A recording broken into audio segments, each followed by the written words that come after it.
Mondogift. Et tendance se poursuit sur les ondes de Sol avec un gros plan aujourd'hui sur l'espace 44.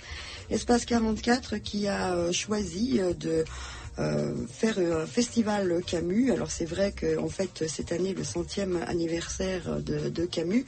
Donc l'occasion pour le théâtre historique Croix-Roussien de proposer différents spectacles, mais pas que, parce qu'il y a également eu une conférence hier en ouverture de cette thématique. Alors avec nous pour parler de ce festival Camus, André Sanfratello, bonjour. Bonjour. Vous êtes directeur de l'espace 44 et ce depuis 1986. Voilà, ça fait la 28e saison. Un des fondateurs de ce théâtre historique Croix-Roussien, qui est un théâtre de poche, installé rue Bourdeau, c'est toujours ça. Et puis, un théâtre qui est aussi activiste de la scène émergente en ce qui concerne le théâtre. On va essayer d'en parler. À vos côtés, Nikos Ligeros, bonjour. Bonjour. Vous êtes conférencier aussi, allais-je dire. Voilà. Puisque vous faites plein de choses. Non, mais conférencier, ça va très bien. Alors c'est qu'un tout petit pendant de ce que vous pouvez faire, parce que moi je pensais que vous étiez plutôt versé dans les mathématiques, mais...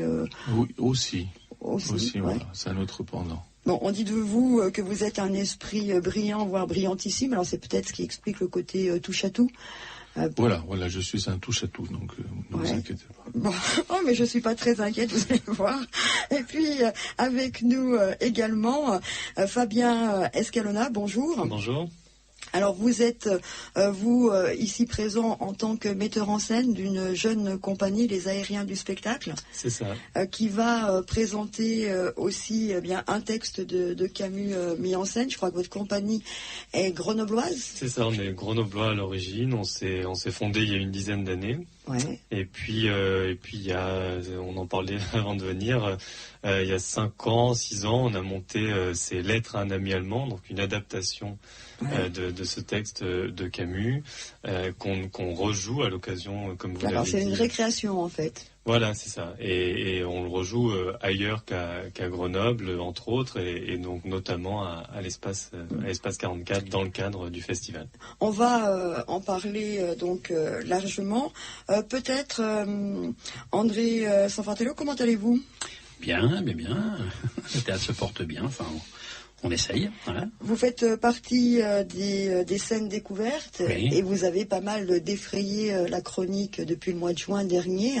Et ça continue. Et ça continue. Ça continue. Je viens d'envoyer une lettre recommandée à la ministre de la Culture. Donc, vous voyez, il n'y a pas longtemps, il y a 48 heures.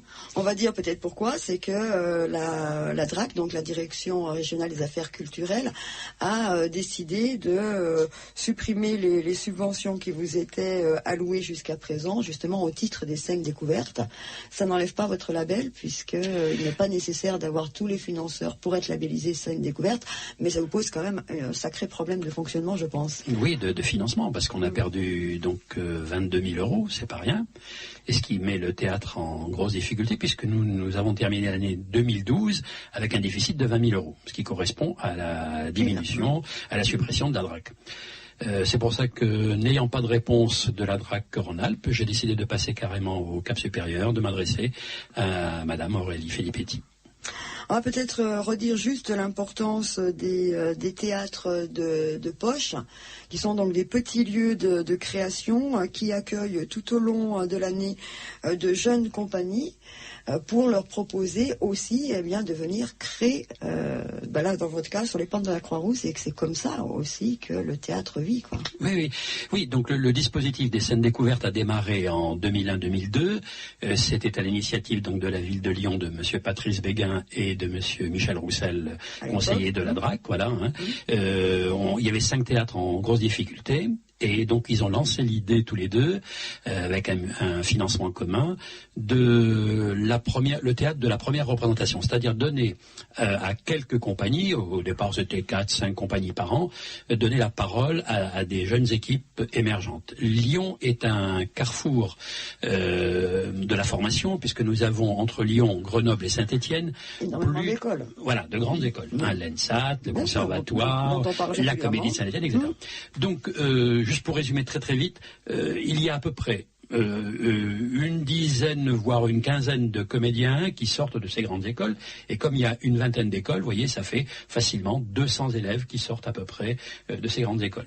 Si on n'est pas là pour les accueillir, leur donner la chance de faire leur première création, ce n'est ni le TNP ni les Célestins qui vont les accueillir. Qui ont aussi leur fonction, bien évidemment. Oui, bien entendu. Mais nous, notre mission, c'est justement de donner la parole à ces jeunes équipes. Ouais. Alors vous rencontrez aussi les difficultés qu'on évoque souvent, que rencontrent beaucoup de cafés-concerts, par exemple, en ce qui concerne les scènes émergentes musicales, puisque les problématiques sont souvent les mêmes. D'ailleurs, les scènes découvertes labellisent et des lieux de théâtre et des lieux de musique, oui, de musique et de danse également. Il y a même le cirque. Enfin, non, ça c'est bien. Et on est 11 maintenant, scènes découvertes, vous voyez. Bon, on espère donc qu'on suivra cette problématique. Juste avant de parler de Camus, vous êtes vous-même comédien, metteur en scène sur les planches dès l'année dernière. Cette année, je ne sais pas si... on a une création au mois de mars qui va s'appeler Mon mec est parti avec une poupée. Donc voilà, c'est une création de Sandrine Boer. Voilà, et oui, moi quand j'ai créé l'Espace 44, c'était au départ pour mes créations, et puis devant le succès, on m'a demandé d'accueillir des compagnies, donc je les ai accueillis au fur et à mesure, quoi, voilà. C'est quand même pas la même chose que d'être metteur en scène, comédien et directeur de théâtre. Oui, je me suis formé sur le tas. Je veux dire, moi, j'ai travaillé, enfin, j'ai appris mon métier avec des grands noms comme Planchon, Maréchal, oui, vous avez une formation tout à fait classique à la base. Hein, et après, bon, donc je me suis pris en main. J'ai monté mon propre théâtre. Au départ, quand je l'ai pris en 80, donc en 1980, ça fait 33 ans. C'était une vieille imprimerie fermée. Enfin bon, il y avait rien du tout, du béton par terre et c'est tout, quoi. Donc j'en ai fait un théâtre, voilà, ça a pris du temps, un petit théâtre de 40-50 places, et ça marche très bien, puisqu'on a fait le bilan des scènes découvertes. En 10 ans de scènes découvertes, on a fait 92 000 spectateurs, ce qui veut dire qu'on fait 9 000 spectateurs en moyenne par an. Donc la jauge, voilà, est pleine régulièrement. Oui, pour un petit théâtre de 40 places, c'est vraiment une performance extraordinaire. Ça veut dire qu'il y a énormément de levées de rideaux aussi, on va dire. Enfin... Oui, on joue du mois de septembre, début septembre jusqu'à fin juin. Il y a à peu près 280 à 300 levées de rideaux. Est-ce qu'on peut dire pour les jeunes compagnies théâtrales, comme on le dit souvent pour les groupes de musique, qu'il faut défricher, il ne faut pas avoir peur d'aller au charbon, d'aller chercher, et que la création, elle est un peu âpre, elle est un peu rugueuse parfois, parce que c'est encore... disons que c'est une prise de risque permanente, parce que comme on accueille des compagnies émergentes, donc qui débutent pour la plupart, c'est soit leur premier spectacle ou le deuxième ou le troisième, vous voyez. Donc souvent on ne connaît pas les gens, soit c'est un contact comme ça, on se rencontre autour d'un dossier, on parle d'un projet, et puis on prend le risque, on dit ok, je te programme, je te fais confiance, voilà. Et ça veut dire, pardon, que vous programmez parfois à l'aveugle sur des spectacles que vous créez. Ça arrive. Vous n'avez pas vu. Ça arrive, oui, puisque si c'est des créations, souvent là cette année on a à peu près la moitié de créations. On a 30 spectacles, et sur 30 spectacles, il y a à peu près la moitié de créations. Bon, avec un joli compagnonnage aussi, avec des compagnies que vous avez repérées il y a quelques années, et qui reviennent en l'occurrence chez vous, quoi. Bien sûr, oui, il y a des compagnies. Moi j'aime bien quand une compagnie fait un bon travail, justement l'accueillir une deuxième année, une troisième année, enfin voilà, suivre une compagnie, l'aider le plus longtemps possible, enfin pour lui permettre de passer au cap supérieur. Bon, l'actualité première, en tout cas pour aujourd'hui, de l'Espace 44, c'est ce festival Camus.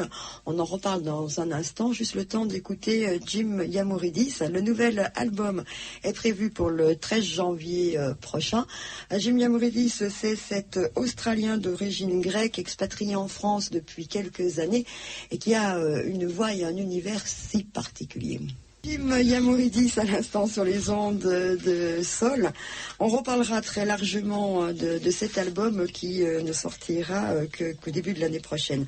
On revient à l'Espace 44 avec le festival Camus que vous avez donc inauguré, on va dire ça comme ça, Écosse Ligero, c'est hier avec cette conférence. Oui, enfin pas tout seul, on était quand même 6. Pour jouer ensemble, présenter ce festival, présenter en fait les quatre œuvres qui ont été choisies justement dans le cadre de ce festival. Donc on a parlé tout au départ du premier homme, ça s'est enchaîné avec l'étranger, les lettres à un ami allemand, comme on l'a mentionné précédemment, et puis on a fini avec la chute. Parce que vous avez parlé beaucoup des levées de rideaux. Oui. Voilà, mais en fait, ce qu'on veut dans ce théâtre, c'est qu'il n'y ait pas de fermeture de rideau. Donc autant qu'il y a des levées, c'est pas gênant. Oui. D'où l'activisme. Voilà, d'où l'activisme du théâtre engagé, puis des personnes qu'on a rencontrées pour la première fois, mais ça s'est très bien passé. On s'est bien synchronisé, je pense, et ça s'est vu au niveau du public. Donc chacun a dit son morceau. Des fois on avait des extraits, des fois on avait des commentaires de mise en scène, des fois on avait des commentaires d'acteurs, comment ils se sont placés dans l'espace camusien. Donc c'était intéressant d'avoir un peu ce vécu. Puis on avait des personnes, des jeunes, jusqu'à des personnes âgées aussi, qui avaient un substrat historique qui était corrélé par rapport à l'espace camusien, à la piénéroïtude, à l'Algérie. Donc je pense en particulier à Jean-Marc. Qu'est-ce que vous êtes venu faire là-dedans? Comment vous avez découvert Comment j'ai découvert l'espace 44? Alors d'une part, mais Camus aussi, oui, puis voilà. Enfin, donc, on va commencer par les choses les plus simples. L'espace 44 est plutôt venu à nous dans le cadre de conférences qu'on faisait sur Camus dans la mairie du 1er. Donc, il est associé à la mairie du 1er. Et Narouel, qui était la jonction, oui, avait fait le contact. Comme ça, j'ai pu découvrir le directeur. Et donc c'est par un respect mutuel que c'est élaboré, si vous voulez, cette collaboration.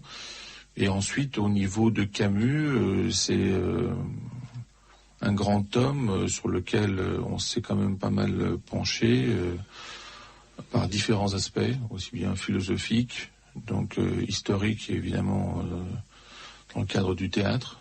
Donc on s'est beaucoup intéressé à Caligula, au Juste. C'est pour ça d'ailleurs qu'on les a montés. L'idée, c'était de dire que c'est un personnage avec des facettes multiples. Alors, vous nous avez confié que vous connaissiez ses relations avec les femmes. Bah, de Camus, enfin que c'est le grand public de Camus, qu'il est mort brutalement dans un accident de la route, en pleine gloire. Voilà, en 1960. Et que, voilà, depuis son plus jeune âge, son adolescence à Alger et tout ça, il y a toujours eu des femmes qui ont jalonné sa vie. Donc, la mère de ses enfants, enfin, oui, son épouse, avec qui il a eu 2 enfants, je crois. Oui. Mais aussi toutes ses maîtresses de plus en plus jeunes à mesure qu'il, lui, vieillissait un peu, quoi, qu'il est mort très jeune. Et puis, c'est un des rares à avoir prix Nobel de littérature. Enfin, voilà. Le grand public, c'est ça. Oui, bien sûr, mais la de toute brouille façon, avec Sartre, enfin, voilà. Bien sûr, mais tout ça est vrai. Tout ça est vrai. Simplement, des fois, c'est un peu réducteur parce que la pensée camusienne est quand même bien plus grande que ça. Donc, pour moi, c'est simplement des projections, des ombres qui concernent le personnage, qui est quand même solaire. Et sa façon de voir le monde, son positionnement par rapport à l'humanité, le fait qu'il représente un phare dans une obscurité où on a du mal des fois à se positionner, son engagement sur le plan philosophique, mais aussi moral. Politique, oui. Politique, alors politique c'est très simple, parce qu'en général la plupart des gens ont un positionnement politique, c'est très difficile de ne pas être politisé. Par contre, c'est difficile d'avoir un positionnement qui peut être un exemple à suivre. Parce qu'il y en a qui sont positionnés au niveau politique, mais qui ressemblent à des girouettes. Donc, est-ce que vous pensez que Camus a aussi ce côté d'une pensée presque intemporelle, c'est-à-dire que ce qu'il a écrit il y a 50 ans demeure aujourd'hui tout à fait pertinent. Alors, pour un jeune lecteur? Intemporel, je dirais plutôt diachronique. Oui. Voilà, donc, alors on va peut-être dire que la diachronie, c'est, non, mais parce que vous avez utilisé un de... chanteur grec, donc moi je continue à la lancer. Donc, avec Nikos Ligérous, vous n'allez pas vous en sortir facilement donc, comme juste ça. Juste dire que c'est l'histoire en perspective, donc qui s'inscrit dans le temps. C'est quelque chose en fait qui s'inscrit dans le temps, mais qui a une valeur un peu plus universelle et donc qui permet de traverser le temps. Donc c'est ça que ça veut dire diachronique. Donc intemporel, non, parce que c'est très contextualisé. L'être un ami allemand, si justement on ne réexplique pas quel est le cadre de l'écriture, on pourrait le mal interpréter. Donc en fait, c'est positionné comme ça, mais l'architecture de sa pensée, elle est diachronique, c'est-à-dire que ça reste toujours humain, ça reste toujours dans le cadre de l'humanité. Il y a une volonté de lutter contre la barbarie, quelle qu'elle soit, donc aussi bien noire que trop rouge. Et puis il y a des prises de position, parfois à contre-courant, le plus souvent courageuses. Quasiment tout le temps à contre-courant, mais justement c'est pour ça que je voulais pas utiliser le mot intemporel, c'est que maintenant on trouve ça de façon consensuelle qu'il avait raison, mais maintenant, alors qu'à l'époque on trouvait que c'était soit il était trop à droite, soit il était trop à gauche, enfin il n'était jamais bien placé. Qu'est-ce qui fait que vous vous êtes intéressé à Camus ? Eh bien, c'est l'homme. C'est avant tout, pas forcément l'homme à femme. D'abord, c'est la liaison intellectuelle avec Dostoïevski. Oui. Donc, c'est pour ça qu'il a monté Les Possédés. Ensuite, c'est cet aspect solaire et méditerranéen, donc la volonté de voir, je dirais, de façon différente. Par exemple, comme Van Gogh. Donc, Van Gogh est quelqu'un Vous êtes aussi un grand spécialiste de Van Gogh. Voilà, j'essaie de placer mes spécialités. Voilà. Alors là, il va nous falloir la journée. Le CV fait peur. Hein. Voilà. Donc, mais ce que je voulais dire par là, c'est que Van Gogh est capable de peindre la France à travers le regard hollandais qui a appris l'acte du Sud. Oui. Et là, c'est pareil en fait avec Camus. Il est capable, donc, en tant que pied noir, mais qui vient d'Alsace, de montrer ce que c'est la France à des gens qui, finalement, quand ils la voient de cette façon, ils trouvent qu'elle est des fois miséreuse, voire misérable. Et ce que je trouve beau chez Camus, pour retrouver maintenant du Hugo, qui a écrit Les Misérables et pas Les Miséreux, c'est que justement, il prouve que le misérable, le pauvre, est capable de grandeur. Donc on a quelqu'un qui est vraiment très pauvre, très simple, qui va être sauvé par son maître, et après son deuxième maître, qui va aboutir à ce qu'on sait, et à travers cette montée qui peut ressembler au mythe de Sisyphe parfois, parce qu'il y a quand même pas mal de chutes entre-temps. Oui. Et on est capable de voir que c'est quelqu'un, justement, j'essaie de le mettre en avant hier dans la conférence, et ça a été fait aussi par les autres intervenants, que c'est quelqu'un qui est capable de remonter après une chute. Et je crois que sur le plan stratégique, c'est bien de suivre ces gens-là et pas les autres. J'entends bien votre discours forcément tout à fait pertinent. Est-ce que pour Camus, vous parlez quand même de plaisir ? Bien sûr. Alors, on a même parlé de sensualité, donc ne vous inquiétez pas. Donc, à un moment, d'ailleurs, je pense qu'il y a eu des libertés dans les lettres, puisqu'on a eu l'intervention de Tipaza. Donc, j'essaie pas de dévoiler, j'essaie simplement de transgresser. Et la sensualité est très importante chez Camus, mais justement, ça, c'est ce qui le rend très humain. Si on voulait l'opposer à Sartre, cette sensualité est totalement absente. Donc, et c'est pour ça que quand vous allez voir l'aspect du théâtre, dans le théâtre, aussi bien dans Caligula que dans Le Malentendu, on a cette expression de la sensualité. Et je ne parle pas évidemment des noces, etc., et de l'été, où là c'est quand même clairement affiché. Mais ça, c'est tout le temps, ça traverse toute l'œuvre de Camus. Alors je me suis certainement mal exprimé, mais je parlais juste du plaisir de la lecture. Oui. Puisque là on comprend bien le propos philosophique, mais la lecture et lire Camus, ça doit aussi être un plaisir, je pense, presque viscéral. Alors c'est un plaisir facile. Oui. Voilà, et c'est pour ça que c'est dangereux des fois, parce que des fois quand on a un plaisir facile, comme il n'est pas un peu plus recherché, puis comme on est dans le cadre de cette radio, vous essayez de voir des choses un peu différentes. Mais justement, chez Camus, en fait, il y a la possibilité de lire Camus de façon facile et finalement de l'abandonner de façon facile. Parce qu'en fait, on a l'impression que c'est une écriture plate alors qu'elle est limpide. On a l'impression que c'est une écriture claire alors qu'elle est oblique.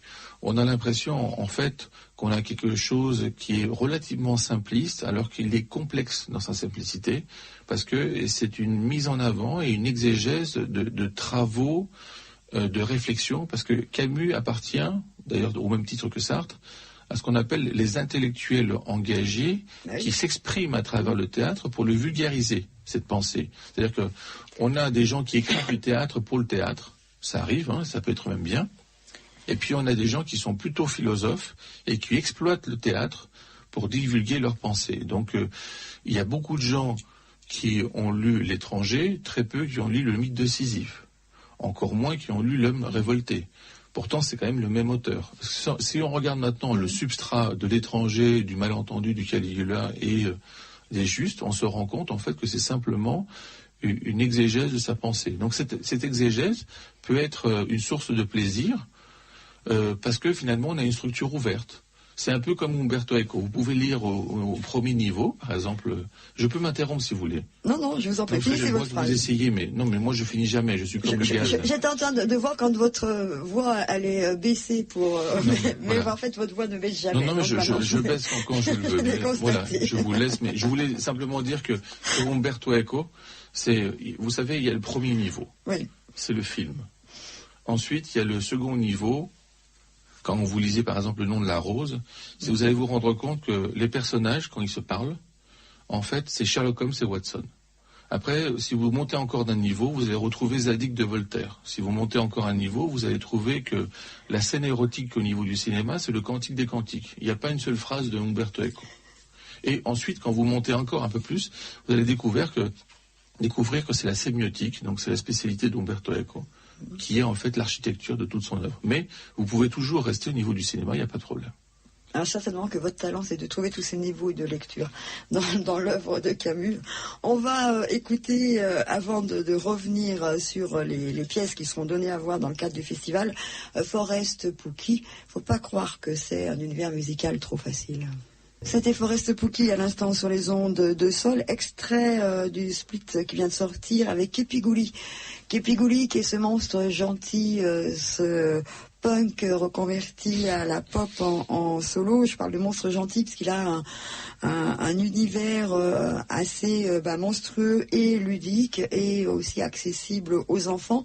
Les deux compères, donc l'américain et le français, Forest Pouky et Kepigouli, sont en tournée conjointe pour fêter la sortie de ce split atypique. Ils seront en concert au Klaxon le 16 novembre prochain et ils ont convié Riquette en première partie. C'est donc l'ancien chanteur des ISP qui fait de temps en temps des sets en solo avec sa guitare puisqu'il est luthier désormais, et c'est une jolie soirée autour de la thématique seul en scène avec sa guitare, mais nous en reparlerons.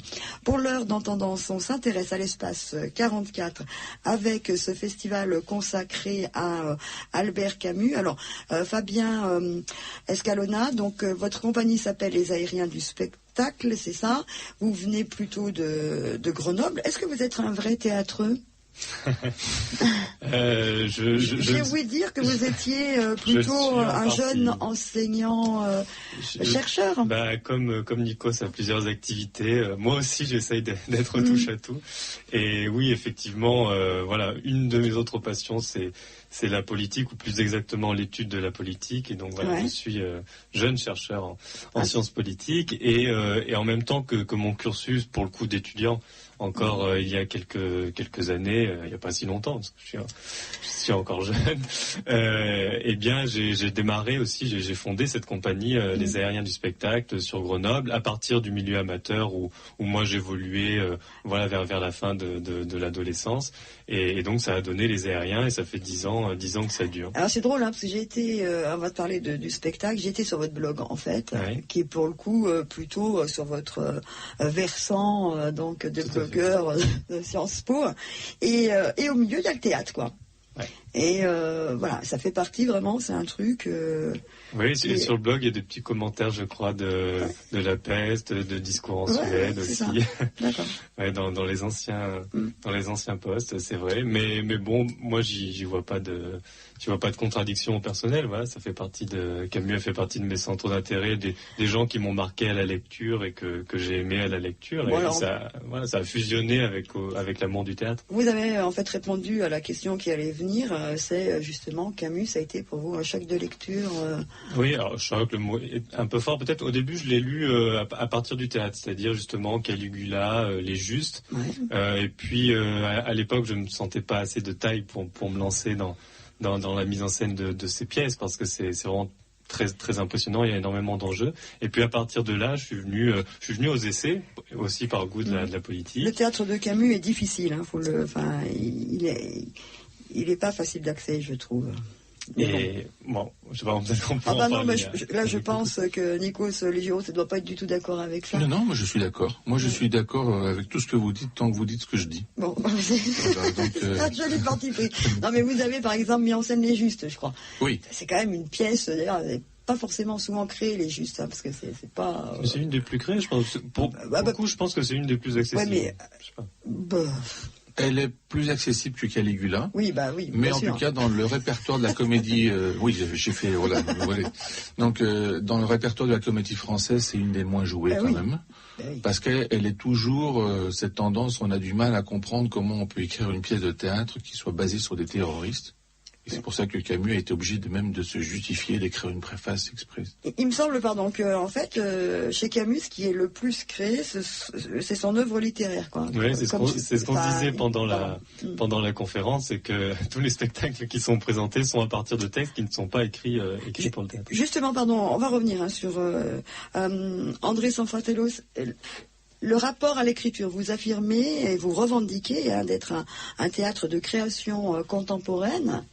Et en fait, quand on prend même alors sur Camus, c'est encore plus vrai, mais votre programmation, on se rend compte qu'il y a quand même souvent des adaptations de textes littéraires. C'est parce que c'est une matière vivante, qu'on est libre, que ça vous gêne pas du tout, c'est que... Vous avez remarqué ça? Oui.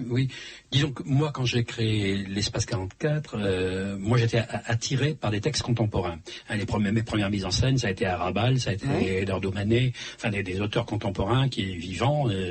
Et après, c'est vrai, je me suis intéressé à des auteurs lyonnais qui m'apportaient leurs premières œuvres. Et donc j'ai créé comme ça des textes qui n'avaient jamais été joués, bien entendu, puisque c'était des nouveaux textes. Et les compagnies qui sont venues me voir, c'est vrai, je donne une préférence à l'écriture contemporaine, c'est-à-dire que je donne une préférence à des auteurs, et parfois des metteurs en scène ne sont pas capables d'écrire, ils n'ont pas la capacité, mais par contre ils font une adaptation d'un texte, voilà. Donc pour moi c'est aussi toujours intéressant de porter justement une œuvre littéraire à la scène, et donc de donner au public la possibilité, des gens qui n'ont pas lu soit Camus ou par exemple on a eu l'an dernier L'homme qui rit de Victor Hugo. C'était une adaptation également, bien sûr. Et voilà, c'était une jeune metteur en scène qui a fait une adaptation de L'homme qui rit. Et c'était formidable. Donc voilà, ça permet comme ça soit de découvrir des auteurs classiques comme Victor Hugo ou surtout des contemporains par l'intermédiaire d'une adaptation. Alors on en revient à la compagnie des aériens. Donc ce spectacle, Lettre à un ami allemand, vous l'avez créé il y a 5-6 ans, c'est ça? C'est ça, 5-6 ans, pendant la campagne présidentielle de 2007, même si c'était pas voulu à cette occasion, mais je m'en souviens à cause de ça. Et puis là, à l'occasion de ce centenaire, voilà. Mais pour en revenir à ce que je racontais tout à l'heure sur la rencontre de Camus, il y a eu cette rencontre à travers le théâtre. Après les essais, qui là aussi il faut s'y plonger. Et puis il y a eu cette rencontre avec le texte des Lettres à un ami allemand. Et là c'est peut-être là qu'est intervenu le choc, c'est-à-dire où là je me suis dit je peux réconcilier les choses, c'est-à-dire que c'est un texte qu'on peut monter au théâtre.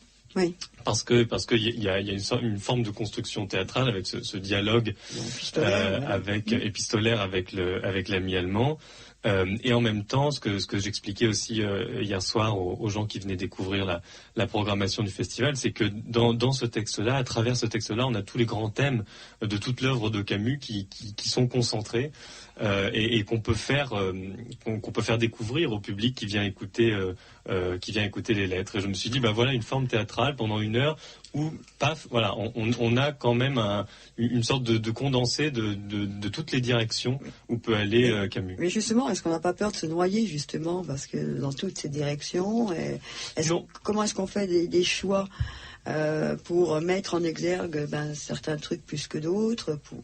Ce qui est facile, c'est que l'autre aspect des lettres à un ami allemand, c'est que c'est très situé. C'est-à-dire que les lettres, elles sont à un moment, elles sont écrites pendant la Résistance, dans la presse résistante, où Camus explique pourquoi il ne faut pas se laisser abattre par la défaite, pourquoi on a raison de se révolter contre la barbarie nazie, et pourquoi au bout du compte on va gagner, et pourquoi les autres ont tort. Non seulement à cause des crimes qu'ils font, mais aussi pourquoi ils ont tort dans leur philosophie même. Et donc tout ça, si vous voulez, donne une unité au texte qui fait qu'on suit la démonstration de façon assez limpide, et en même temps ça renvoie à toute l'œuvre de Camus. C'est pour ça que ça m'a paru intéressant. Vous avez pas mal tourné ce spectacle en fait.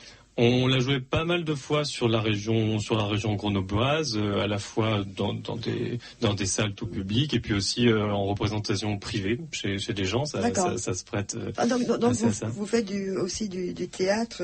Théâtre d'appartement, comme on dit. On l'a pas fait beaucoup, mais c'est vrai que ça collait bien avec le spectacle, puisque à chaque fois on a une petite discussion après avec les gens qui permet justement de revenir s'il y a eu des incompréhensions ou si les gens ont été un peu perdus. Ça permet de mettre tout ça sur le tapis. En général, c'est assez enrichissant. Est-ce qu'on se sent libre quand on est un jeune metteur en scène face à Camus, ou est-ce que ça fait partie un peu de limite qu'on n'ose pas trop? Non, je pense. En plus, sa personnalité ne fait pas que je me suis senti impressionné ou une volonté de le respecter à tout prix. On a martyrisé d'autres œuvres avant, que ce soit de Beaumarchais ou d'Oscar Wilde. Alors pourquoi pas Camus? Et en plus, on la martyrise pas vraiment. Je devrais pas dire ça, puisque on respecte quand même bien le texte, à part quelques coupes évidentes pour que le spectacle ne soit pas trop long. La compagnie tourne beaucoup? On fait beaucoup de spectacles et on tourne beaucoup sur Grenoble. Alors, pour une compagnie amateur, c'est pas mal. J'ai vu que vous sortiez assez peu finalement de votre département. C'est aussi pour des questions de temps, parce que vous êtes très très présent.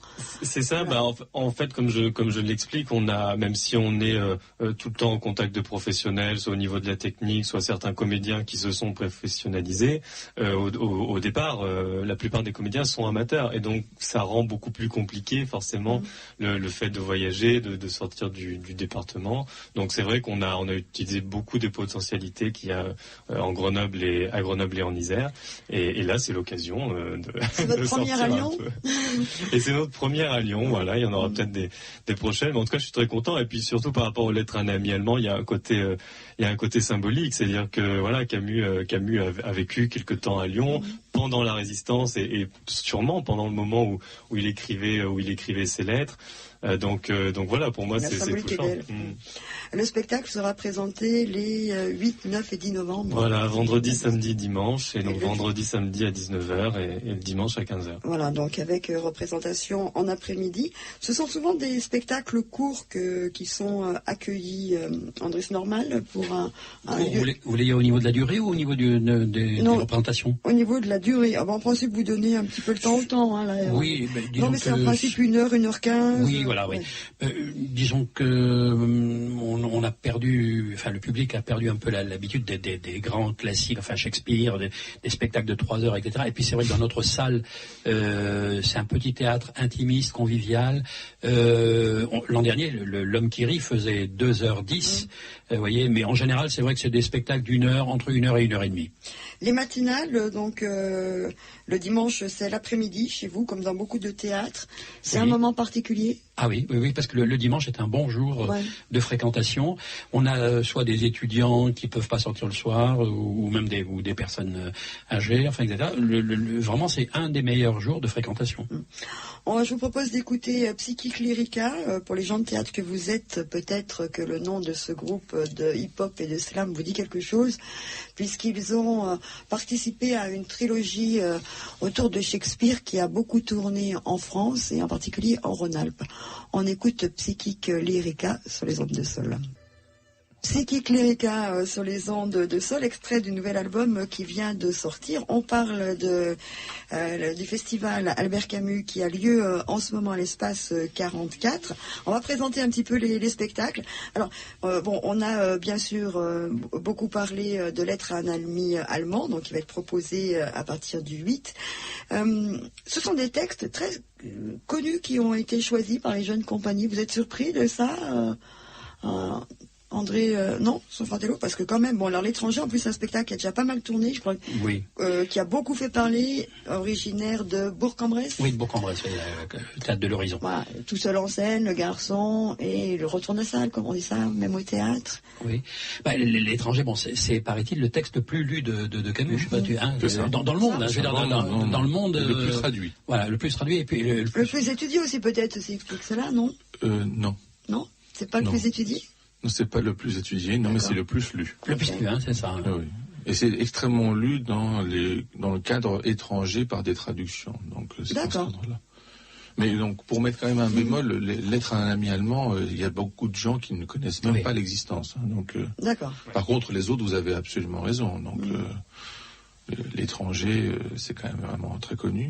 Est-ce que c'est plus difficile, justement, que de donner vie à l'étranger quand tout le monde a en tête ce personnage atypique et son C'est parcours. toujours difficile de revivre quelque chose qui est vécu, parce que les gens ont des projections personnelles, attendent quelque chose, et dès qu'on fait une mise en scène qui peut un peu surprendre, ils sont souvent quand même désagréablement surpris, parce qu'ils s'attendaient à quelque chose. Alors qu'évidemment, s'ils connaissent pas du tout l'œuvre, comme par exemple pour Lettres à un ami allemand, ils ont du mal à être déconcertés.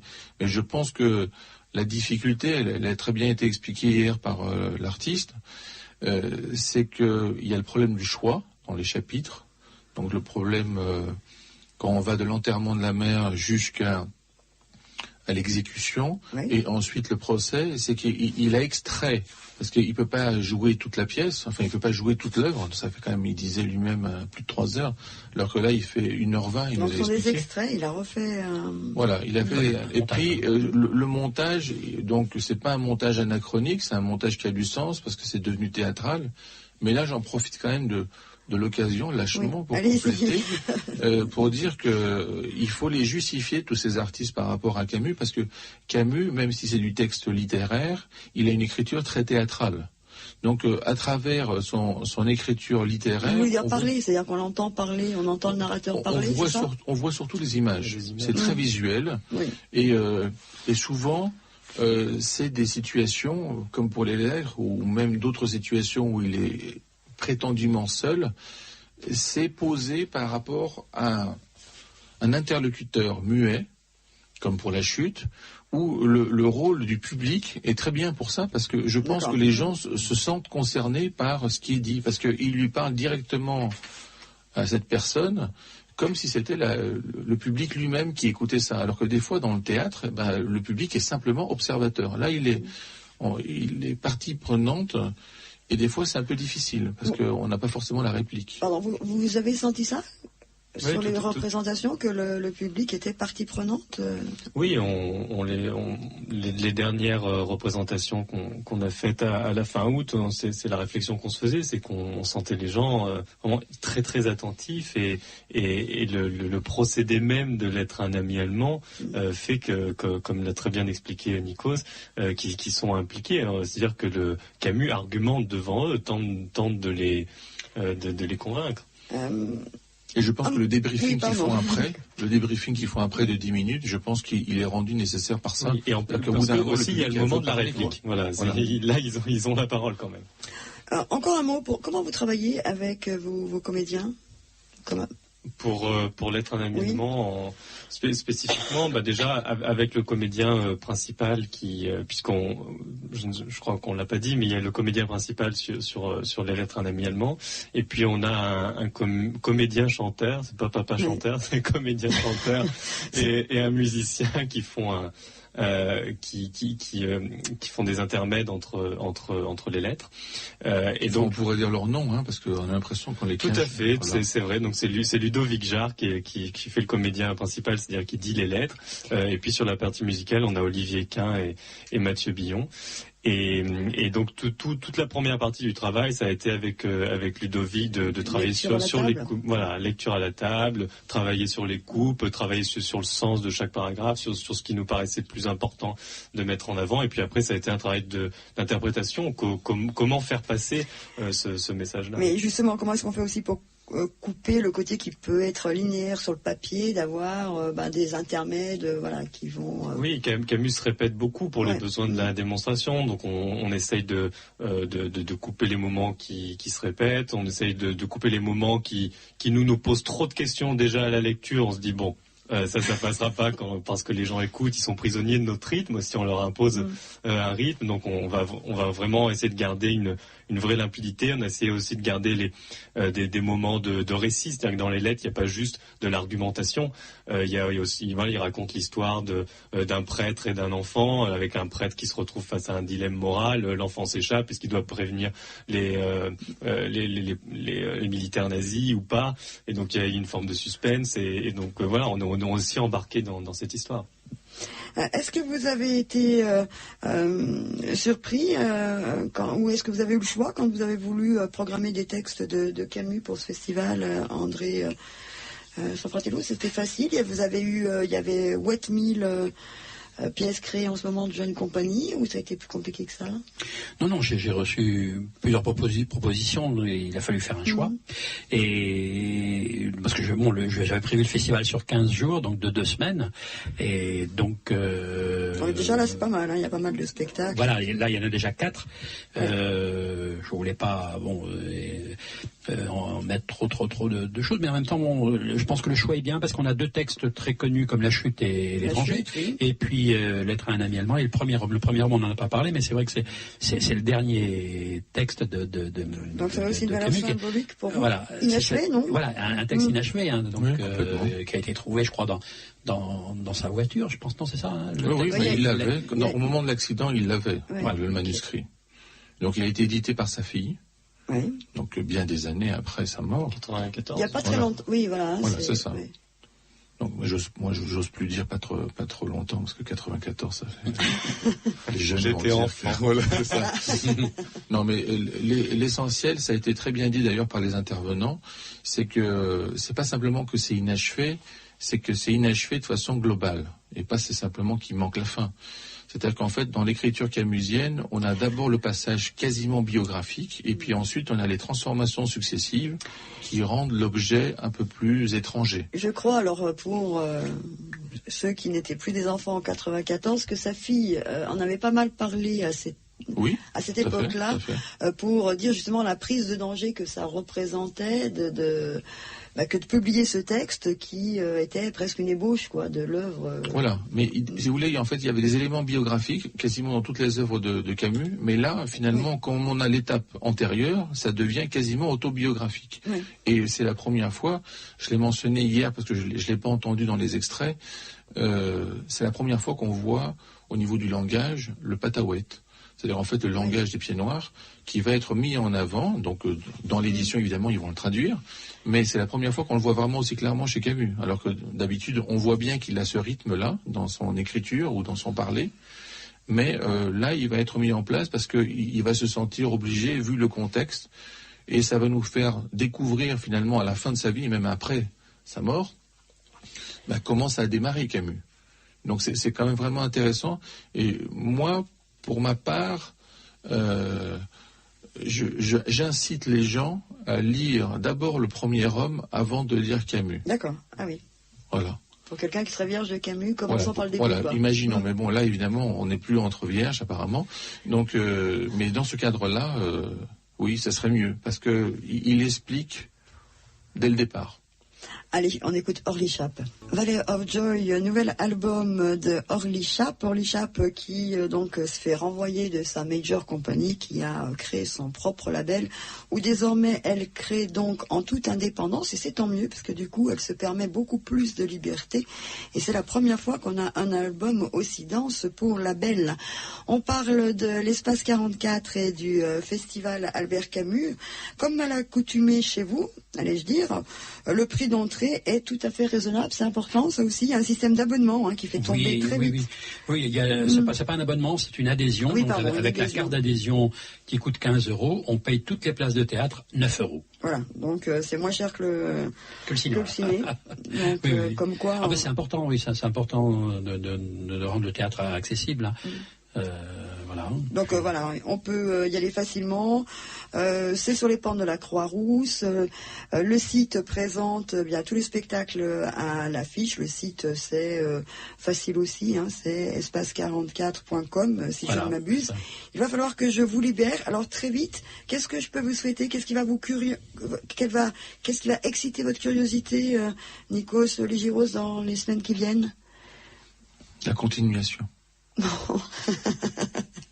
Non mais c'est bien, je veux dire, les gens disent souvent bonjour, bonsoir, bonne nuit, et c'est basé sur la journée.